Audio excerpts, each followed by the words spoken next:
So this has obviously been a really rough season for Kansas City, regardless, if you thought they were going to miss the playoffs or not, which I don't really believe anyone truly thought that, but certainly nobody thought they'd be 6-7 going into week 15. And the offense has been stale. The offense has been very stale, and I think we've got to be honest about that right now. I know a lot of people have their criticism of Andy Reid, and I think he's certainly deserving of some criticism. I don't think Andy Reid's getting fired for one bad season. I'm seeing some people call for that. I don't think that's happening.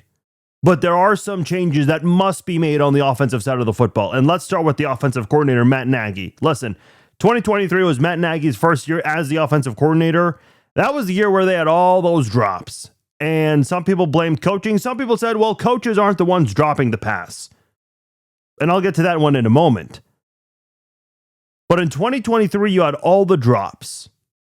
2024, I think people gave Matt Nagy a pass because Rashee Rice got hurt, missed a lot of games. Hollywood Brown missed a lot of games. Pacheco missed a lot of games. There were two bad offensive tackles playing for Kansas City in 2024, despite finding a way to win 15 games, a lot of them one-score games. People decided to give Matt Nagy a pass. Well, this year, you have the wide receiver trio of Rashee Rice, Hollywood Brown, and Xavier Worthy finally playing together like a lot of people had hoped for.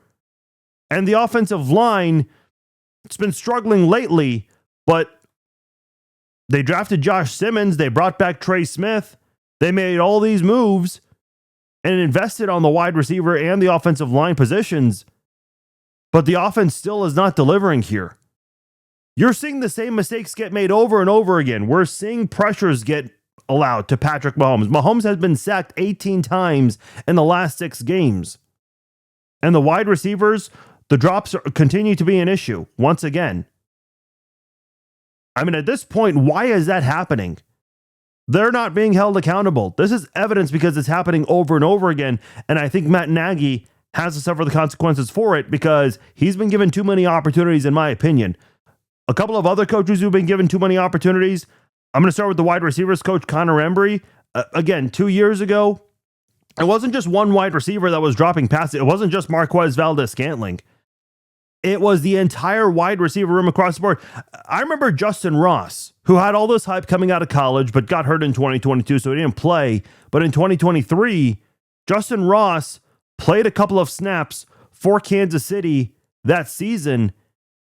And in the very few times he was targeted, he was dropping passes. Like even the guy who was on the bottom of the depth chart was dropping passes for you. And unfortunately, these drops have come back once again, especially with the wide receiver position. Tyquan Thornton, I know that was a good defensive play, but I've also seen Thornton make that catch in one-on-one battles.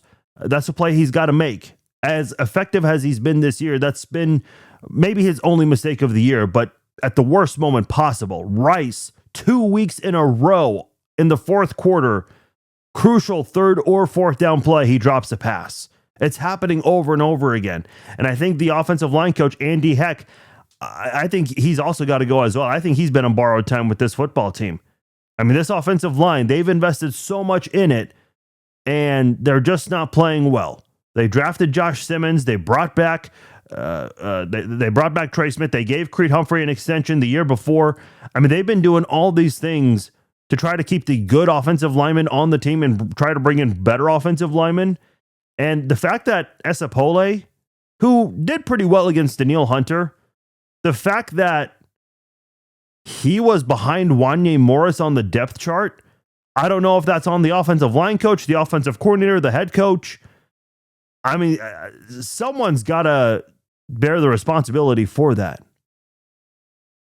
And I'm not here to crown Esapole, it's a future Hall of Famer just for one game, but man, he looks better than some of the offensive tackles that have played for the Chiefs this year or last year. This team offensively invested so much in the wide receiver trio that had been advertised for more than a year with Rice, Hollywood, and Worthy. And you also have Thornton as a part of your depth as well, who should be integrated more, but he's not. And then the offensive line, which the Chiefs have invested a lot in that as well. The Chiefs have spent more money on the offensive line than any team for 2025. And they're not stepping up for you this season.